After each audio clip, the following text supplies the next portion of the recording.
8.5 kilo से ज़्यादा उनका वज़न गिर गया है। हर दिन उनकी हेल्थ डिटेरिएट हो रही है। पेपर लीक की शुरुआत भी यहीं से हुई थी।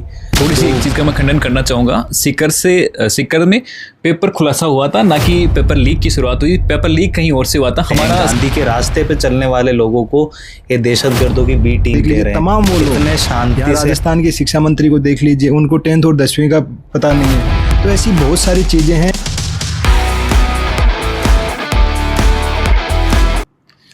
नमस्कार साथियों, आज एक बहुत विशेष न्यूज़ के साथ में मैं आपके साथ उपस्थित हुआ हूँ और मेरे साथ दो ऐसे लोग हैं, अभिजीत दीप के, उनके साथी रहे हैं और लंबे समय से उनके साथ हैं। आज ये यहाँ पहुँचे एक विशेष विजन को लेकर, क्योंकि 17 तारीख को अभिजीत जी यहाँ पे पहुँचने वाले हैं कॉकरोच जनता पार्टी को। सर, सबसे पहले तो मैं आपके परिचय से स्टार्ट करना चाहूँगा कि क्या विजन है कि आज अभिजीत जी को इतने लंबे समय से संघर्ष करना पड़ रहा है और वो सीकर भी आ रहे हैं, इससे भी हम रिलेटेड बातें करेंगे। मेरा नाम राम प्रकाश जाखड़ है, मैं सीजेपी की कोर टीम का मेंबर हूँ जी। अभिजीत 17 तारीख को सीकर आ रहे हैं और उनका आने का कारण यही है कि हम 20 जुलाई को हमने संसद मार्च का कॉल दिया है। देश भर से लोग आएंगे और उससे पहले सीकर, क्योंकि यहाँ नीट का हब है ये। जी जी बिल्कुल। नीट, आईआईटी और स्टूडेंट्स, पेपर लीक की शुरुआत भी यहीं से हुई थी, तो यहाँ पे आना ज़रूरी था उनका। तो हमने एक प्रोग्राम प्लान करा और वो सीकर 17 तारीख को आ रहे हैं। 17 तारीख शाम 6 बजे ज्योतिबा फुले सर्किल से हम मार्च करेंगे सीएलसी चौक तक। थोड़ी सी एक चीज़ का मैं खंडन करना चाहूँगा। सीकर में पेपर खुलासा हुआ था, ना कि पेपर लीक की शुरुआत हुई। पेपर लीक कहीं और से हुआ था। हमारा शहर इस चीज़ में पूरी तरीके से स्वच्छ है। तो सबसे बड़ी चीज़, हमारा मेन मुद्दा ये कि आखिर में क्यों अभिजीत जी को इतने दिन तक संघर्ष करना पड़ रहा है सरकार के साथ में। अभी हम देख रहे हैं कि सोनम वांगचुक, हमारे आर्मी लोगों के लिए उन्होंने कितना कुछ किया है। एक इतने बड़े एक्टिविस्ट आदमी को 18-17 दिन से आप वो भूख हड़ताल पे हैं। कोई डायलॉग वगैरह हुआ आपके साथ? पहली चीज़ तो सोनम सर, जो कि एक नोबल लॉरिएट हैं, जी जी, बहुत सारे देश उन्हें बुलाते हैं, उन्हें सम्मानित करते हैं। अभी वो स्विट्जरलैंड जाके आए थे जस्ट हंगर स्ट्राइक से पहले जी। तो वो पिछले 16 दिन से हंगर स्ट्राइक पे बैठे हैं। 8.5 किलो से ज़्यादा उनका वज़न गिर गया है। हर दिन उनकी हेल्थ डिटेरिएट हो रही है, स्वास्थ्य उनका ख़राब हो रहा है, पर सरकार की तरफ से कोई डायलॉग नहीं है। इवन हम बच्चे भी इतने दिनों से वहाँ बैठे हैं, तो हमारे से भी कोई बातचीत नहीं हुई है। सरकार बात करने को तैयार ही नहीं है। इवन बात करना तो दूर की बात है, आप बात करो या ना करो, बीजेपी के राष्ट्रीय अध्यक्ष ये कहते हैं कि हमारे बच्चे इनसे निपट लेंगे, हमारे लोग इनसे निपट लेंगे। ये कोई नेशनल पार्टी के प्रेसिडेंट से ये ऐसा स्टेटमेंट उम्मीद भी नहीं करी होगी किसी ने। और दूसरी चीज़, एजुकेशन मिनिस्टर हमें दहशतगर्दों की बी टीम कहते हैं। जी जी। क्या हम दहशतगर्द हैं जो वहाँ भगत सिंह की फ़ोटो लेके बैठे हैं, अंबेडकर की फ़ोटो लेके बैठे हैं? गांधी के रास्ते पे चलने वाले लोगों को ये दहशतगर्दों की बी टीम कह रहे हैं। इतने शांति से हम वहाँ बैठे हैं, हर रोज़ पुलिस से रिक्वेस्ट करते हैं, सारी चीज़ें जितना कोऑपरेट हो पाता है, जितना पीसफुली कर पाते हैं, उतना पीसफुली हम इस प्रोटेस्ट को कर रहे हैं। फिर भी हमें ऐसे स्टेटमेंट सुनने को मिलते हैं, बजाय कि शिक्षा मंत्री को अपनी अकाउंटेबिलिटी तय करनी चाहिए। ये मानना चाहिए कि हाँ, मुझसे गलती हुई है। जिन बच्चों ने सुसाइड करा है उनके पेरेंट्स से माफ़ी मांगनी चाहिए, उनको कंपनसेशन देना चाहिए और अपना रिज़ाइन देना चाहिए। बट ये चलो लोकतांत्रिक देशों में होता है, शायद इन्होंने लोकतंत्र को ये मानते नहीं होंगे। अब खैर लोकतंत्र ही नहीं मान रहे, क्योंकि आपका एक और मैं सबसे मेन बात ये कहना चाहूँगा सर, 18 दिन से 17 दिन से आज सोनम वांगचुक जी वहाँ पे हैं। फैमिली को कितनी, हम लोग जो देख रहे हैं, जो लोग उनके बारे में मीडिया में सुनते हैं, उनको इतनी चिंता है कि आखिर में ये लड़ाई कहीं ना कहीं कुछ अनहोनी को अंजाम ना दे दे, क्योंकि 18 दिन बहुत बड़ी बात होती है। इतने दिन हंगर स्ट्राइक पे रहना, वो आदमी जो ठंडे इलाकों से है, गर्मी दिल्ली की जो है आप देख रहे हैं, वो इन्वायरमेंट उनके लिए सूटेबल नहीं है। लगातार उनकी हालत गिरती जा रही है। कहीं ना कहीं ये तो ह्यूमन वायलेशन का भी हो रहा है, ह्यूमन राइट का सरकार को कोई फर्क नहीं। इसका मतलब तो चाहे कोई ही मरे या कोई जिए, क्या सरकार को इससे कोई फर्क नहीं पड़ रहा? एक्चुअली सबसे पहले तो सोनम वांगचुक जी के लिए बहुत रेस्पेक्ट है और मैं तो उनके पास रहता हूँ। जी जी। तो मेरे को तो पता है कि वो कैसे सरवाइव कर रहे हैं इतनी धूप में, इतनी गर्मी, दिल्ली की भीषण गर्मी, इतनी ह्यूमिडिटी रहती है, लेकिन वो वो इंसान ऐसे हैं कि उनको मतलब एजुकेशन सिस्टम से, वो आज से नहीं, आप पुराने वीडियोस उठा के देखो, जी। वो एजुकेशन में रिफॉर्म्स की बात कर रहे हैं, उन पे NSA लगाया जाता है, उनको 6 महीने जेल में बंद रखा जाता है। यहीं जोधपुर में, मैं राजस्थान से होके माफ़ी मांगता हूँ कि हमारे यहाँ आपको जेल में रहना पड़ा। ऐसे नोबेल लॉरेट को आप, ऐसे इंसान को मजबूर कर रहे हैं कि उनको 16 दिन की हंगर स्ट्राइक करनी पड़ रही है। सिर्फ मांग क्या रहे हैं वो? अपने लिए कुछ नहीं मांग रहे, वो हम सब के लिए मांग रहे हैं। और दूसरी बात कि पूरा देश उनका परिवार है। हम देखते हैं कि वहाँ छोटे छोटे बच्चे आते हैं जो सर को कुछ ना कुछ दे के जाते हैं, फ्लावर दे दिया है, कुछ भी दे दिया, तो पूरा देश उनका परिवार है। और आज पूरा देश चिंतित है कि ये सरकार आखिर करना क्या चाहती है। ऐसे लोगों की नहीं सुनी जा रही, तो सोचो आप और मैं, आम आदमी की सरकार कहाँ सुनेगी।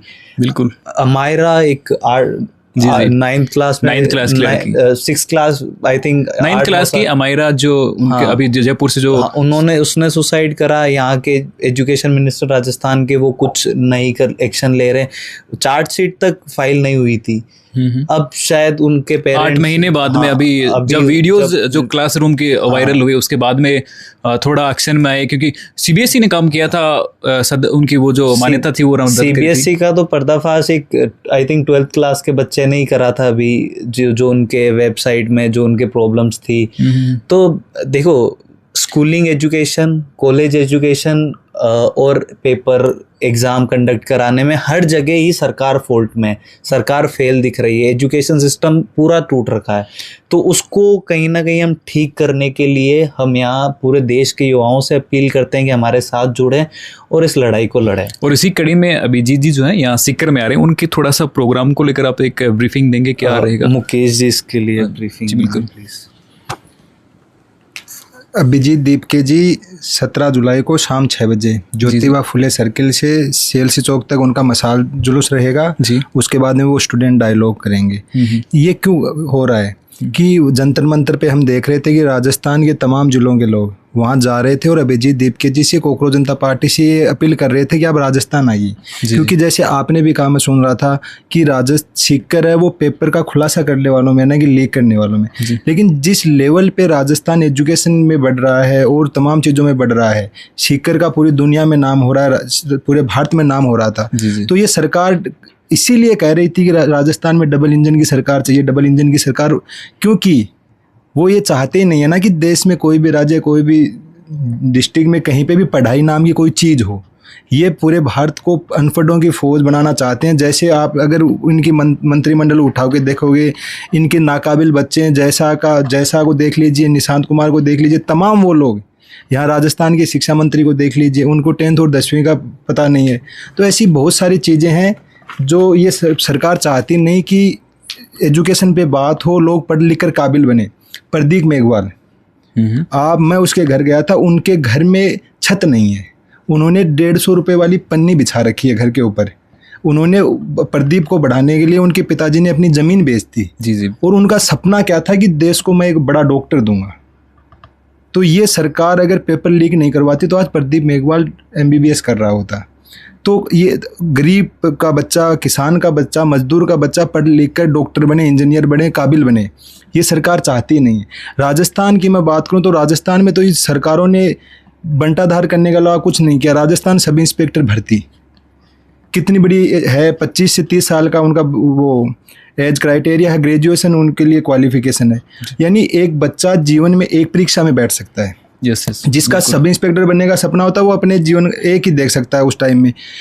कोई भी बच्चा उस बैठने के लिए 2-3 साल की लंबी तैयारी चाहिए उसको। बच्चा एग्ज़ाम देने जाता है, पेपर लीक हो जाता है, भर्ती बिक जाती है। लोग जो पेपर लीक में जो बच्चे जिन्होंने पैसे से पेपर खरीदा वो जॉब लग जाते हैं। 5 साल की लंबी लड़ाई के बाद में हम देखते हैं कि कोर्ट से वो भर्ती रद्द हो जाती है और पूरे 5 साल बाद 20 सितंबर को वो एग्ज़ाम फिर से है। तो आप देखिए कि 5 साल बाद वो भर्ती हो रही है, तो वो बच्चे आज कहाँ होंगे? जी बिल्कुल। एक किसान का, मजदूर का बेटा वो कहाँ होगा? तो ये सरकार है वो चाहती नहीं है कि बच्चे पढ़ें। जी मैं सबसे मेन हमारा जो मुद्दा हम उस पर बात करना चाहेंगे कि कोकरोच जनता पार्टी जो है, लोगों ने जब इंस्टाग्राम पे ये जो वायरल हुए उसके बाद में लिखा है कि तो एक पॉप ऑफ है, जैसे आते हैं कभी कभी वायरल हो जाते हैं, मिस्टेकली कुछ हो गया होगा ऐसा। उसके बाद में अभिजीत यहाँ आ गए और फिर पार्टी के रूप में आपने इसको पहले ही रजिस्टर किया था। अभी भी लोगों को ये लग रहा है कि यार एक्चुअल में जो पार्टी का जो विजन है वो क्या है, क्योंकि कॉकरोच जनता पार्टी कह रहे हैं यार ये तो हर कहीं वहाँ पे वो लगा रहे हैं। एक सिंपल शब्दों में अगर मैं लोगों को समझाना चाहूँ कि वास्तव में कॉकरोच जनता पार्टी वो किस चीज़ के लिए लड़ रही है, क्योंकि बहुत सारे लोगों को ये मानना है कि ये आगे चल कर पॉलिटिक्स में आने के लिए बस एक मोमेंट है, ये चल रहा है। तो मैं इसकी पूरी रिफॉर्म को, इसको जो इसकी रूट है उसको मैं समझना चाहता हूँ और लोगों को सिंपल भाषा में समझ में आए कि कॉकरोच जनता पार्टी वो करना क्या चाहती है एक्चुअल में। कॉकरोच जनता पार्टी की जब अभिजीत दीपके जी ने जब उनकी स्थापना की तब इस सरकार ने कहा कि वो तो अमेरिका बैठा है जी, वो आपके लिए क्या करेगा। तो जैसे पहले उनको लगा था कि अमेरिका से आएगा नहीं, वो अमेरिका से आया तो तब उनको कहा कि वो कुछ नहीं कर पाएंगे। 6 जून को उन्होंने जंतर मंतर पे किया, उसके बाद में इन्होंने कहा कि एक दिन का कर दिया, अब क्या है। उसके बाद में हम पुणे, लखनऊ, अमृतसर, हैदराबाद, जयपुर, शहीद ओल्ड राजेंद्र नगर, मुखर्जी नगर, संभाजी नगर, तमाम ऐसी जगहों पे हमने बड़ी गैदरिंग के साथ लोग अभिजीत दीपके और कॉकरोच जनता पार्टी ने लोगों से जाकर मिले। फिर हमने जब 20 जून को वहाँ बैठने का किया तो सरकार को ये था कि यार ये लड़कियां हैं, एक दिन में उठ के चले जाएंगे। पिछले 25-26 दिन से हम वहीं बैठे हैं, सर्दी बारिश के मौसम में, आंधी तूफान, इतनी भयंकर गर्मी में भी वहाँ बैठे हुए हैं। वहाँ सिर ढकने को लिए हम तिरपाल के लिए 4-4 घंटे दिल्ली पुलिस से लड़ना पड़ रहा है। इसलिए इससे आप देख लीजिए कि वो अमेरिका में पढ़ने वाला बच्चा आशुतोष, उनकी टीम से प्रवक्ता हैं, वो IITN रह चुके हैं, वो लंदन में वो बहुत अच्छी जॉब कर रहे थे, वो छोड़कर। तो हम यहाँ कुछ पाने के लिए नहीं आए हैं, हमारी कोई महत्वाकांक्षा नहीं है, हमारी एक ही मांग है, इस देश में जवाबदेही तय हो। हमारा पहला मुद्दा ये है एजुकेशन।